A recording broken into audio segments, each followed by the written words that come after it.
ರೇಣುಕಾಸ್ವಾಮಿ ಕೊಲೆ ಪ್ರಕರಣದ ಪ್ರಮುಖ ಆರೋಪಿ ನಟ ದರ್ಶನ್ಗೆ ಸಂಬಂಧಪಟ್ಟ ಸ್ಫೋಟಕ ಸುದ್ದಿ ಇದು. ರಾಜಕೀಯಕ್ಕೆ ಎಂಟ್ರಿ ಕೊಡ್ತಾರಾ ಸ್ಯಾಂಡಲ್ವುಡ್ನ ಬಿಗ್ ಸ್ಟಾರು.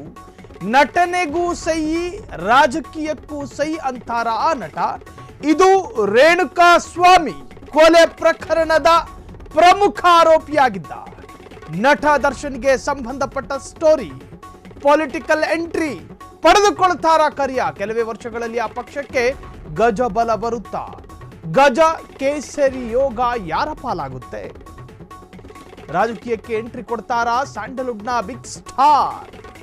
ಚಂದನವನದ ಖ್ಯಾತ ನಟ. ನಟನೆಗೂ ಸೈ, ರಾಜಕೀಯಕ್ಕೂ ಸೈ ಅಂತಾರ ಆ ನಟ. ಹಾಗಾದ್ರೆ ಯಾವ ಪಕ್ಷಕ್ಕೆ ಸೇರಿಕೊಳ್ತಾರೆ? ಯಾವ ರಾಷ್ಟ್ರೀಯ ಪಕ್ಷದ ಜೊತೆ ಕೈ ಜೋಡಿಸ್ತಾರೆ? ಕೆಲವೇ ವರ್ಷಗಳಲ್ಲಿ ಆ ಪಕ್ಷಕ್ಕೆ ಗಜ ಬಲ ಬರುತ್ತಾ? ಗಜ ಕೇಸರಿ ಯೋಗ ಯಾರ ಪಾಲಾಗುತ್ತೆ? ಮಂಡ್ಯದ ರೆಬೆಲ್ ಲೇಡಿ ಸುಮಲತಾ ಅಂಬರೀಶ್ ಮಾಜಿ ಸಂಸದೆ. ಆಕೆಯ ಪರವು ಪ್ರಚಾರ ಮಾಡಿದ್ರು. ಸ್ಟಾರ್ ಚಂದ್ರು ಕಾಂಗ್ರೆಸ್ನ ಅಭ್ಯರ್ಥಿಯಾಗಿದ್ದವರು. ಆತನ ಪರವೂ ಕೂಡ ಪ್ರಚಾರ ಮಾಡಿದ್ರು. ಪಕ್ಷಾತೀತವಾಗಿ ಬಿಜೆಪಿ ಅಭ್ಯರ್ಥಿಯ ಪರವೇ ಕ್ಯಾಂಪೇನ್ ಮಾಡ್ತೀನಿ, ಕಾಂಗ್ರೆಸ್ ಪರ ಅಭ್ಯರ್ಥಿಯ ಪರವೇ ಮಾಡ್ತೀನಿ, ಈ ತರಹದ ನಿಬಂಧನೆ ಆ ಮನುಷ್ಯನ ಕೈಯಲ್ಲಿಲ್ಲ. ಗಜ ಕೇಸರಿ ಯೋಗ ಯಾರ ಪಾಲಾಗುತ್ತೆ? ರಾಜಕೀಯಕ್ಕೆ ಎಂಟ್ರಿ ಕೊಡ್ತಾರಾ ಸ್ಯಾಂಡಲ್ವುಡ್ನ ಖ್ಯಾತ ಸ್ಟಾರ್ ನಟ. ನಟನಿಗೂ ಸೈ, ರಾಜಕೀಯಕ್ಕೂ ಸೈ, ವಿವಾದಕ್ಕೂ ಸೈ. ಯಾವ ರಾಷ್ಟ್ರೀಯ ಪಕ್ಷದ ಜೊತೆ ಕೈ ಜೋಡಿಸ್ತಾರೆ? ದೇಶದಲ್ಲಿ ಎರಡು ರಾಷ್ಟ್ರೀಯ ಪಕ್ಷಗಳಿದ್ದಾವೆ. ಒಂದು ಭಾಜಪ ಅರ್ಥಾತ್ ಬಿಜೆಪಿ, ಎರಡನೆಯದು ಕಾಂಗ್ರೆಸ್ ಪಕ್ಷ. ಹಾಗಾದ್ರೆ ಈ ಎರಡು ಆಯ್ಕೆಯ ಪಕ್ಷಕ್ಕೆ ಯಾವುದಾದರೂ ಒಂದು ಪಕ್ಷವನ್ನು ಆಯ್ಕೆ ಮಾಡಿಕೊಳ್ತಾರಾ ಈ ನಟ? ಅಥವಾ ಪ್ರಾದೇಶಿಕ ಪಕ್ಷವಾಗಿರ್ತಕ್ಕಂಥ ಈಗಿನ ಬಿಜೆಪಿಯ ದೋಸ್ತಿ ಪಾರ್ಟಿ ಆಗಿರುವಂತಹ JDS ಪಕ್ಷವನ್ನು ಸೇರಿಕೊಳ್ತಾರಾ? ಎಸ್, ಈ ತರಹದೊಂದು ಸುದ್ದಿ ಹರಿದಾಡ್ತಾ ಇದೆ. ನಿಮ್ಮ ಫ್ರೀಡಂ ಟಿವಿಯಲ್ಲಿ ದಚ್ಚು ಕುರಿತ political mega story. Challenging star Darshan ರಾಜಕೀಯಕ್ಕೆ ಎಂಟ್ರಿ ಫಿಕ್ಸ್. ಹಾಗಾದ್ರೆ ನಟ ದರ್ಶನ್ ಏಳಿಗೆಗೆ ರಾಜಕೀಯಕ್ಕೆ ಇಳಿಯೋದೇ ಅತ್ಯಗತ್ಯ. ಪದೇ ಪದೇ ವಿವಾದ ಆಗುತ್ತೆ. ಕೇವಲ 5 ರಿಂದ 8 ವರ್ಷಗಳಲ್ಲಿ ರಾಜಕೀಯ ಅಖಾಡಕ್ಕೆ ದಚ್ಚು ಬಂದೇ ಬರ್ತಾರೆ. ನಿಜವಾಗುತ್ತಾ ಟ್ಯಾರೋ ಕಾರ್ಡ್ ರೀಡರ್ ಭವಿಷ್ಯ? ನಿಮ್ಮ ಫ್ರೀಡಂ ಟಿವಿಯಲ್ಲಿ ದರ್ಶನ್ಗೆ ಸಂಬಂಧಪಟ್ಟ ಮೆಗಾ ಪೊಲಿಟಿಕಲ್ ಸ್ಟೋರಿ ಇದು. ಚಾಲೆಂಜಿಂಗ್ ಸ್ಟಾರ್ ದರ್ಶನ್ ರಾಜಕೀಯಕ್ಕೆ ಎಂಟ್ರಿ ನಿಸ್ಸಂದೇಹ, ಅನ್ಡೌಟೆಡ್ಲಿ. ನಟ ದರ್ಶನ್ ಏಳಿಗೆಗೆ ರಾಜಕೀಯಕ್ಕೆ ಇಳಿಯೋದೇ ಅತ್ಯಗತ್ಯ. ತಿಂಗಳಿಗೊಂದು ವಿವಾದ ಆಗುತ್ತೆ, 2 ತಿಂಗಳಿಗೊಂದು ಕೇಸ್ ಬೀಳುತ್ತೆ. ವಾದ ಮಾಡೋದಕ್ಕೆ ಲಾಯರ್ನ ಇಟ್ಕೊಳ್ಳೋದು. ಪದೇ ಪದೇ ಕಾನೂನು ಕಂಟಕಗಳು ಎದುರಾಗ್ತಾ ಇರ್ತವೆ. ಇನ್ನು ರಾಜಕೀಯಕ್ಕೆ ಎಂಟ್ರಿ ಕೊಟ್ರೆ ಒಂದು ಅಸ್ತಿತ್ವ ಅನ್ನೋದಿರುತ್ತೆ, ಪೊಲಿಟಿಕಲ್ ಪವರ್ ಇರುತ್ತೆ, ಮನಿ ಪವರ್ ಇದೆ, ಡೋಂಟ್ ವರಿ. ಭುಜ ಪವರ್ ಇದೆ, ಮ್ಯಾನ್ ಪವರ್ ಕೂಡ ಇದೆ. ಈ ಎಲ್ಲ ಪವರ್ಗಳ ಜೊತೆ ಕಿಂಗ್ ಮೇಕರ್ ತರ ಇರೋದು ಪೊಲಿಟಿಕಲ್ ಪವರ್.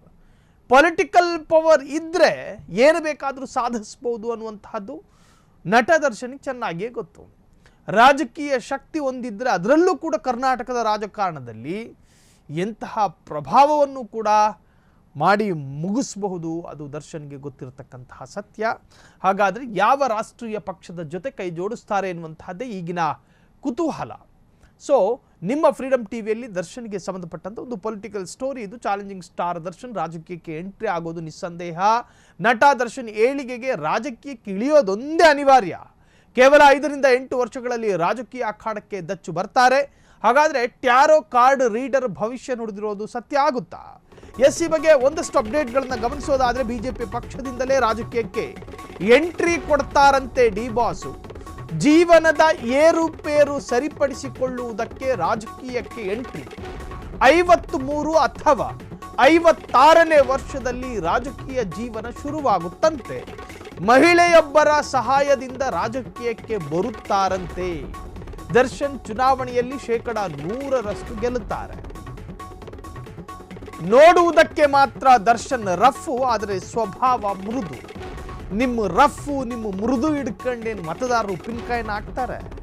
ಅದಂತಹ ಕಮಲ್ ಹಾಸನ್ ರಾಜಕೀಯಕ್ಕೆ ಬಂದು ಬುಧವಾರ ಬಂದು ಗುರುವಾರ ಎಕ್ಸಿಟ್ ಆದ್ರು. ರಜನಿಕಾಂತಿಗೂ ಕೂಡ ರಾಜಕೀಯದ ಆಸಕ್ತಿ ಇತ್ತು, ಶುಕ್ರವಾರ ಬಂದು ಶನಿವಾರ ಎಕ್ಸಿಟ್ ಆದ್ರು. ಈಗ ದಳಪತಿ ವಿಜಯ್ ಕೂಡ ಕಾಲಿಟ್ಟಿದ್ದಾರೆ. ಆ ಕಾಲನ್ನು ಯಾವಾಗ ಎತ್ತುತ್ತಾರೋ ಅಂತ ಹೇಳಿ ಅಲ್ಲಿನ ದ್ರಾವಿಡ ಸಮುದಾಯ ಕಾಯ್ತಾ ಇದೆ.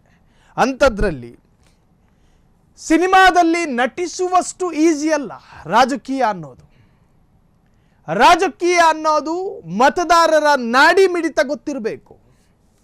ಮತದಾರ ಮಹಾಪ್ರಭುಗಳ ಪ್ರತಿಯೊಂದು ಚಲನವಲನ ಅಂತ ಹೇಳಿದ್ರೆ ಅವರ ಕಾಲ್ನಡಿಗೆ ಅಂತಲ್ಲ, ಅವರ ಮನಸ್ಥಿತಿಗಳನ್ನು ಕಂಟ್ರೋಲ್ ಮಾಡುವಂಥ ಕೆಪಾಸಿಟಿ ಬೇಕು.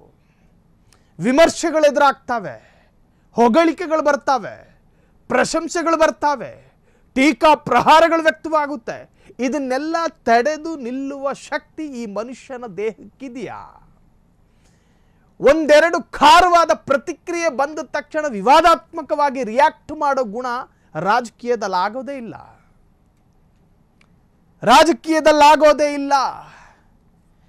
ನೀವು ಯಾಕೆ ಕೆಮ್ಮದ್ರಿ ಅಂದರೆ ನನಗೆ ಶೀತ ಇತ್ತು ಅನ್ನಬೇಕು ರಾಜಕೀಯದಲ್ಲಿ. ನೀವು ಯಾಕೆ ಸೀನಿದ್ರಿ ಅಂದರೆ ನನಗೆ ನೆಗಡಿ ಆಗಿತ್ತು ಅನ್ನಬೇಕು. ಅಂಥೇಳಿ ಹುಂಕರಿಸ್ಕೊಂಡು ಹೋದರೆ ರಾಜಕೀಯದಲ್ಲಿ ಡೆವಲಪ್ಮೆಂಟ್ ಆಗೋದಿಲ್ಲ.